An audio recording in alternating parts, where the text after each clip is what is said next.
Makima n'est pas une simple chasseuse de démons, c'est le démon de domination, et voici pourquoi vous devrez trembler devant elle. Dinguerie numéro 1, l'immortalité bureaucratique. Grâce au contrat avec le Premier ministre du Japon, Makima est virtuellement immortelle. Chaque blessure mortelle qu'elle subit est transférée à un citoyen japonais au hasard. Sous forme de maladie ou d'accident, elle a été criblée de balles, décapitée, écrasée, mais c'est toujours un pauvre innocent qui prendra à sa place. Numéro 2, vous êtes ses chiens. Son pouvoir fonctionne que sur ceux qui jugent inférieurs à elle. Le premier, elle considère quasi-totalité de l'humanité comme des animaux de compagnie. Elle ne retient pas les visages, seulement les odeurs comme un prédateur qui identifie ses proies. Si elle vous parle, c'est que vous avez déjà une laisse invisible autour du cou. Numéro 3, le rituel du broyage. Elle n'a pas besoin d'être proche pour vous tuer. En utilisant des condamnés à mort comme canaliseur, il prononce le nom de sa cible depuis un hôtel. Elle peut littéralement aplatir n'importe qui à des centaines de kilomètres. La cible finit en crêpe sanglante et le condamné mort sur le coup propre et net efficace. Numéro 4, le bang fatal. Un simple geste du doigt et un mot, elle se projette une force invisible capable d'expédier ses adversaires dans l'espace ou leur trouver le thorax. Avec cette décontraction totale qu'elle a pulvérisé Power sous les yeux d'un Denji totalement brisé. Numéro 5, c'est son obsession morbide. Elle n'a jamais aimé Denji, tout ce qu'elle veut, c'est le Chainsaw Man, le héros de l'enfer. Son but ultime, soit le contrôle pour créer un monde parfait, soit être dévoré par lui pour ne faire qu'un avec son idole. Une fanatique absolue capable de sacrifier une nation entière pour un rencard avec un démon tronçonneuse, putain.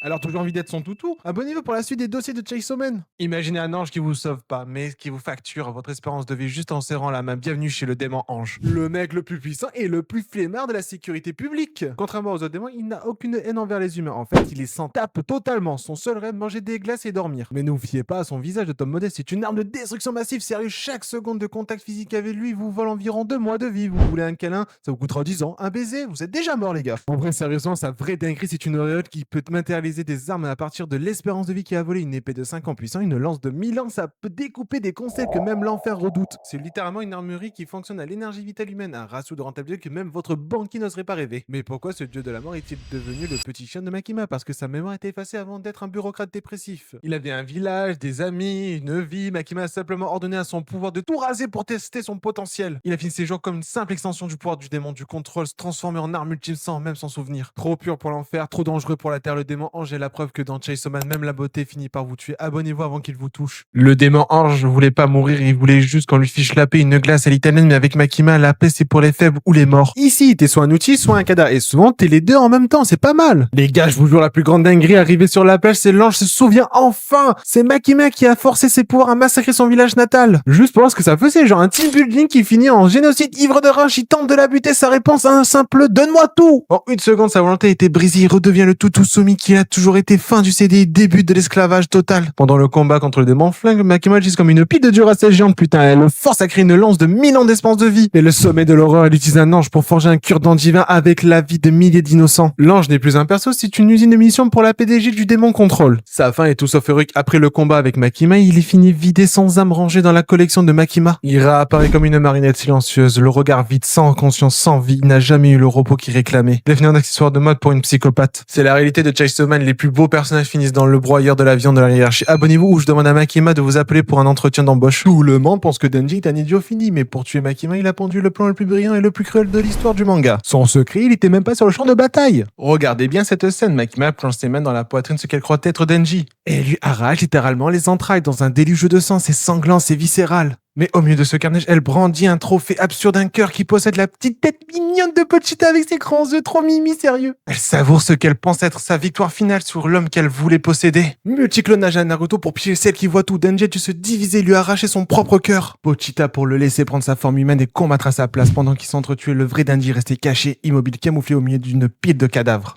Vous vous dites comment il a fait ça, mais comme un hybride survit sans son corps, c'est normalement la mort immédiate. Mais Denji utilise l'atout laissé par Power. Son sang, avant de mourir, elle a fait un contrat avec lui. Cette réserve d'énergie vitale sert de batterie de secours. Elle maintient Denji conscient et en vie pendant que Pochita crée un double parfait pour se servir du punching ball héroïque. Makima tombe en plein dans le panneau car elle a un point faible majeur. Elle ne regarde jamais les gens, elle retient juste leur odeur. Comme j'avais dit précédemment dans un short, elle pensait à regarder le short, il est excellent. Comme elle est obsédée par l'odeur du Chainsaw Devil, comme Pochita était dans le faux corps, elle a foncé dessus sans réfléchir. Plus l'humain à 400 km, insignifiant pour elle, il était devenu totalement invisible. Alors qu'elle sourit en fixant la tête mimi de Pochita, j'adorerais faire ça moi aussi. Le vrai Denji surgit perdu derrière avec une tronçonneuse de chantier. Le piège est refermé, l'exécution commence. Mais avant de voir ça, est-ce que vous êtes déjà abonné? Abonnez-vous, ça fait toujours plaisir. Je vais vous montrer comment il va briser son immortalité dans la partie de cliquer en enchaîne immédiatement. Makima est au sol, tranché par Denji, mais elle est toujours immortelle. Son contrat avec le Premier ministre transfère chaque blessure à un citoyen japonais. Alors, comment a-t-il pu l'effacer définitivement? Étape 1. D'abord, il fallait paralyser sa régénération. La tronçonneuse de Denji était imprégnée du sang de Power. Ce sang bouillonne littéralement à l'intérieur de Makima, créant un chaos interne qui bloque ses pouvoirs de guérison. Mais le coup de grâce ne vient pas d'une arme, il vient d'une faille sémantique dans son contrat. Le contrat de Makima s'active si elle subit une attaque ou une agression. Denji l'a compris. Et ça, c'est fort. Dans sa logique de psychopathe, il ne veut pas lui faire de mal, il l'aime trop. Il veut faire qu'un avec elle. Et ça, c'est encore mieux. Vous vous demandez comment il va faire? Bah, il va la manger. Puisque manger Makima est pour lui un acte d'amour absolu et non une agression. Le contrat reste muet et le Premier ministre est impuissant. Alors dites-moi en commentaire si c'est cohérent ou pas. Denji devient le Philippe Etchebest, passe en cuisine steak, ragoût, sushi, cordon bleu. Il transforme le démon de la domination en menu gastronomique. Il mange tout jusqu'à la dernière fibre. C'est l'humiliation ultime, celle qui voulait posséder le monde finit dégiré par celui qui n'a jamais daigné regarder. Makima meurt, mais Denji finit avec la petite Nayota sur les bras et un traumatisme culinaire à vie. Mais attention, on ne tue pas le concept de la domination si facilement. Le retour de Makima va vous choquer, elle revient beaucoup plus vite que prévu. Et sous une forme que personne n'attendait, je vous relève tout dans une prochaine vidéo. Abonnez-vous, le cauchemar ne fait que commencer. C'est qui le démon tronçonneuse? Si vous avez en tête l'image d'un canidé orange inoffensif, vous êtes victime de la plus grande des manipulations de l'histoire des démons. Vous ne regardez pas Nemel, vous regardez le héros de l'enfer. En enfer, son nom synonyme de fin absolue. Le démon tronçonneuse possède un mode d'opératoire qui défie toute logique humaine. Lorsqu'un démon hurle à l'aide, il surgit, il massacre l'agresseur puis le déchire. Celui qui l'a appelé, ce n'est pas de la cruauté, c'est une fonctionnalité purificatrice. Il est le prédateur alpha d'un écosystème de cauchemar. Mais sa véritable terreur réside dans son métabolisme. Le démon tronçonneuse ne tue pas ses proies. Ils sont tout simplement effacés. Chaque démon dévoré par lui, son concept originel disparaît de la réalité. Le passé est réécrit, les mémoires sont purgées, les nazis, la seconde guerre mondiale, le sida, les gens qui sont pas abonnés à moi. Ces horreurs n'existent plus dans l'univers de Denji car il s'est été consommé, c'est du pouvoir divin exercé dans une lame de rotation. Comme ce titan est capable de tenir tête aux 4 cavaliers de l'apocalypse, a-t-il fini par devenir le cœur d'un adolescent misérable? C'est ici que réside la tragédie. Affaibli au bord de l'extinction, il troque son trône de sang contre la promesse de voir les rêves d'un humain. Il a échangé l'immensité de l'enfer contre la chaleur d'une étreinte. Ne vous méprenez pas sur la forme actuelle. Derrière le ronronnement du moteur de Pochita bat le cœur de l'être que même la mort évite de croiser. Il n'est pas là pour vous protéger, il est là pour s'assurer que vous disparaissez, que personne ne se souviendra jamais que vous avez respiré. Restez lucide, la vérité est souvent plus tranchante que la fiction. Abonnez-vous. Les gars, là on tient le chiffre le plus gros que j'ai vu, 1,2 million de morts en seulement 5 minutes. Ce n'est pas une guerre nucléaire, c'est le passage du démon flingue.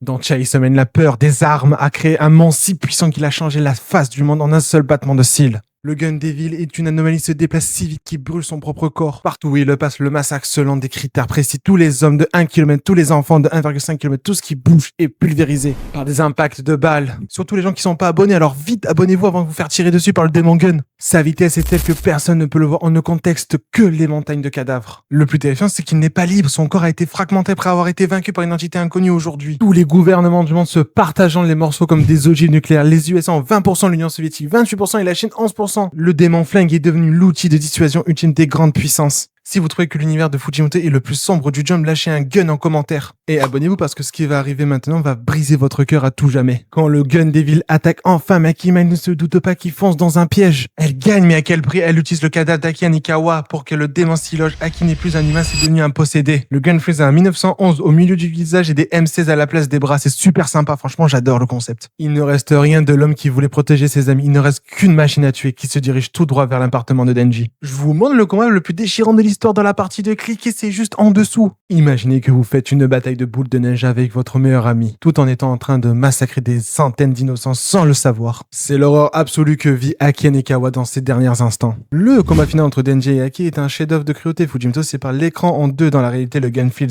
Aki puis le virus des immeubles qui tire sur tout le monde. Mais dans sa tête, Aki est redevenu un enfant, il joue dans la neige, il rit. Pour lui, chaque balle qui tire, c'est une boule de neige qui fait super mal sur des innocents. Denji est à bout de nerfs, il ne veut pas se battre contre son grand frère, il hurle, il pleure, il le supplie d'arrêter, mais comment raisonner à un homme qui a perdu tout contact avec la réalité? Denji est forcé de se transformer en Chainsaw Man pour ne pas mourir sous les yeux d'une foule terrifiée qui l'appelle à l'aide. Franchement, les gars, qui méritait une fin pareille, Aki ou Denji? Donnez-moi votre avis en commentaire, c'est un débat qui n'en finit jamais. Le démon futur l'avait annoncé à Aki, tu vas mourir dans la pire des façons. On comprend enfin pourquoi Aki meurt tué par la personne qu'il aimait le plus, tout en ayant l'illusion d'être heureux. Au moment où Aki voit enfin Denji pleurer dans son rêve, il s'arrête, il baisse sa garde. Denji Denji porte le coup de grâce et éventre Aki. La neige s'arrête de tomber, la prophétie est accomplie. La dernière chose que voit Aki avant le noir total, c'est lui enfant, jouant enfin au baseball avec son petit frère qu'il avait perdu des années plus tôt. C'est fini, Aki Ankinawa est mort.